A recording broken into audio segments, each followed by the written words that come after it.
Welcome to Mating Matters. I'm Dr. Wendy Walsh with producer Brooke Peterson. Okay, this week, I just want to talk about something that happened to me. I was on Facebook, and there was actually something I'd posted all the way back in 2013. I think it was a blog I wrote or something about nude pictures, women posting nude pictures, and I asked the question, is it a sign of female empowerment? And there was a bunch of back and forth from people. But then somebody now, however many years later, suddenly posts something and I get a notification. It was a man, and here's what he wrote. It's interesting. I would think that as women become more financially independent, they would actually start holding men to a higher standard because they have their own money and they don't have to rely on a man. They could easily decide to leave him if he doesn't treat her right. Instead, it seems to have led women to becoming more promiscuous and easy. Ooh, that got to me. But, I'm a scientist, so I have to think about it. Really what was happening there. And I came up with this idea to take this apart, to talk about the sexual double standard. I know, the hair curls up on my spine when I hear, oh, she's promiscuous, she's easy. And really ask the question, are women supposed to be more moral? Do we judge women more if they are so-called less moral? Well, what I want everyone to know is that our sexual behavior has evolved based on reproductive costs. So historically, reproduction was very, very, very costly to human females. Think about it. A huge percentage of us died in childbirth. Too many children could make a woman fall deep into poverty.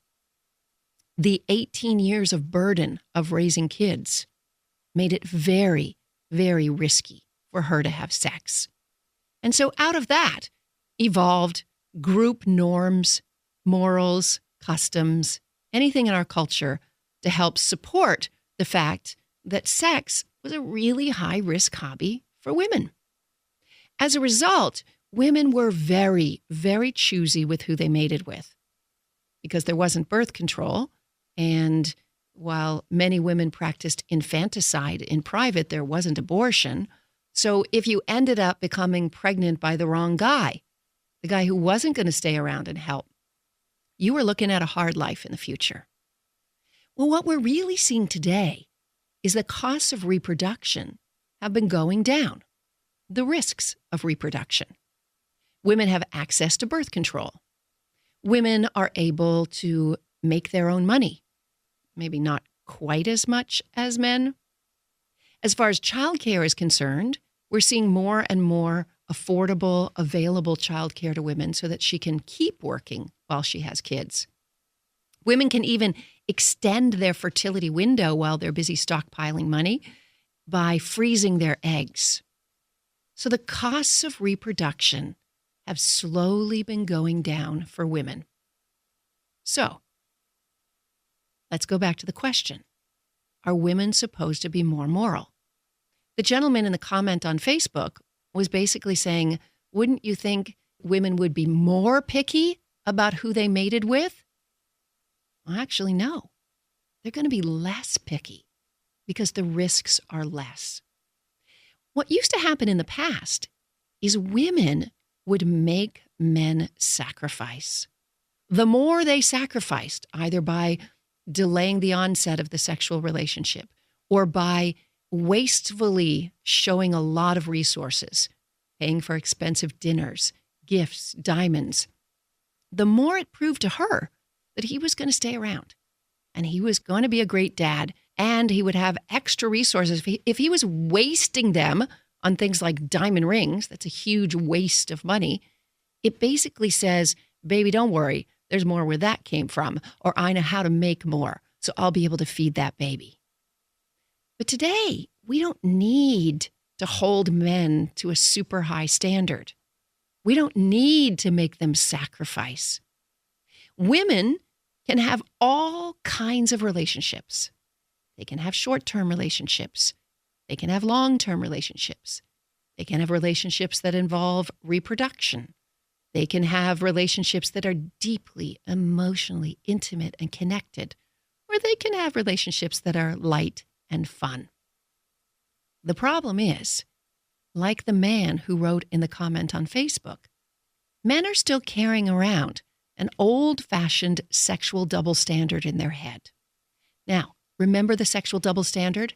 It's the one that gives men points for sexual experience and awards women demerit points for the same sexual experience. The sexual double standard was invented by men. It was invented so they could control women's sexuality. Why? Because we have hidden eggs. We have concealed fertility. There are only 3 days in any given month where a woman can become pregnant. So his best way to make sure that he has paternity certainty, to make sure that any babies that come out of her are his, is to keep other men away. And one of the best psychological tricks that men use to keep other men away is to say, you're not a good girl if you have sex with other men. They beat up women's self-esteem with this idea. But there's something else I want to ask. Why do we expect women to be more moral? Yeah, partly it's that old-fashioned double standard still being drug around from our past. But remember, women were part of a village. Women needed other women almost more than men to raise kids. And when a woman violates one of the codes of the village, when she lies, cheats, steals, breaks a rule, we get particularly upset when women do that. We do think women should be more moral because when everybody follows the rules of the village, then more babies get to survive. Speaking about that, babies surviving and what traits women look for in men, recently somebody asked me who my big celebrity crushes were. And I had to stop and think about it because I don't have a purely visual fantasy of having sex with some celebrity. So I thought for a moment and I said, well, it used to be Tiger Woods until he brought the germs of 13 mistresses into the home of a breastfeeding mother. And the person who asked me said, oh, well, when you put it that way. You see, there are only 4 bodily fluids that carry the HIV virus. Little health psychology for you. They are blood, semen, vaginal secretions, and yes, breast milk. Not saliva, not sweat, not earwax, not boogers, none of that, okay? Just a little health lesson for you. And so the thought that there was a breastfeeding mother in the house actively breastfeeding her kids and he's bringing in potential germs from other partners, that turned me off him. And then I said, well, there's always Harry Connick Jr.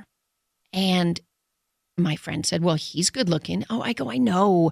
But he's been married to that cute supermodel for 25 years. They've raised 3 daughters. They're still together. And he's like, wait, so your fantasy of having sex with a celebrity is based on if they're a good person? I'm like, hell yeah, because I'm a woman. And this is how we choose. This is actually in our DNA to not just look at physical characteristics. Unless, of course, we want a really short relationship. So don't think that women are always moral or that we are supposed to be the ones holding men to a higher moral standard. You know, one treacherous female mating strategy is to extract genes from one mate and resources from another. Yeah. That's the wealthy housewife having sex with the pool boy or the massage therapist or the trainer. Yeah, I know. It's not pretty, but we do it. I think what we really are seeing here is the genders becoming a little bit closer. Closer in sexual behavior, closer in sexual freedom. Not close all the way. Let's not mince words here. Motherhood is still an enormous burden. And until we have the entire village coming together to find ways to support mothers, that would be enacting public policy that gives free childcare in every workplace, gives women and men longer parental leaves. Until we have those supports in place, we'll never really be even. Because even though you hear, oh, well, women are making 77 cents on a man's dollar, not if she's a mother. If she's a mother, she has to tear that 77 cents in half and give half of it to another woman to take care of her kids while she's at work. So the real question is, why aren't women being more choosy about mates? I think they are. I think women use different mating strategies depending on what kind of relationship they're looking for in a man. If they're looking for a short-term fun hookup, they make sure that their birth control is intact and they just have fun. If they want a long-term relationship, maybe they're near the end of their fertility window in their 30s, and they really want to make sure they have a guy who's going to stay around a lot, they're going to use old-fashioned mating strategies. They're going to make him sacrifice. They're going to make him pay for a few things. They're going to see what he can provide to her to demonstrate that he'll be there in the long run, that he'll be there to help take care of his offspring. So I think we all need to check ourselves when it comes to using the double standard as a way to shame women, or men for that matter. The research shows that men can fall in love just as easily as women, that men can become as attached as women can through sex. I mean, they often have a blunting of the oxytocin effect, that cuddle hormone, the bonding hormone that helps people fall in love. They often have a blunting of it by a big charge of testosterone. So yeah, there are some big, bald, high testosterone men who do not fall in love through sex, but plenty of other men do and can, and may not even feel safe expressing their feelings about it. So I will say that women should not forget those days when they were played by a playboy and how much it hurt. So if you are having a short-term relationship with a man, it is nice to take the high road and explain to him that that's what this is. There was research done by Dr. Sandra Metz at the School of Communication at Illinois State University. Her study was called the Passion Turning Point Study. And she looked at onset of first sex in a new couple. And what she found is that first sex could be a positive or negative turning point in a relationship, depending on one conversation that happened beforehand. And the conversation was simply, what is this? What are we? What do we expect from this sexual encounter? Believe it or not, most new couples don't have that conversation until after. And sometimes one person thinks it's a stepping stone to a real relationship and another person thinks it's a hookup. And that's when it becomes a negative passion turning point. So, having good communication about sex, not judging anybody of any gender for their sexual behavior, always using good protection and loving your partner enough to make sure that you protect them as well, then I say go for it. There are no rules.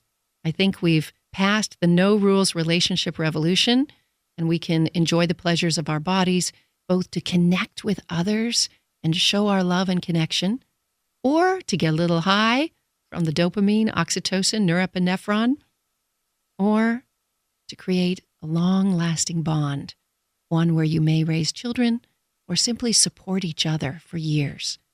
All relationships are possible by human beings. Thanks for listening to this episode of Mating Matters. I'm Dr. Wendy Walsh with producer Brooke Peterson. Next week, slow love. It's not what you think.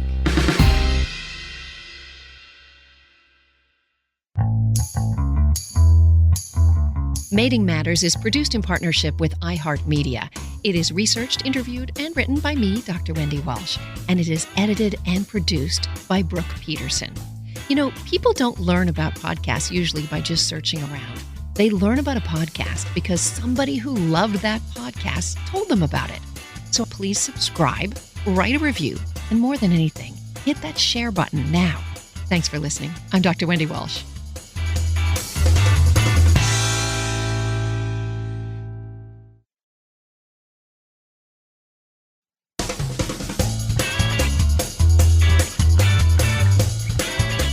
If you'd like to call the Mating Matters message line, you certainly can. The number is 323-207-8255. 8277. That's 323-207-8277. If you got a question, we want to hear it. Or maybe you have a comment. Either way, we love to hear from you, our listener.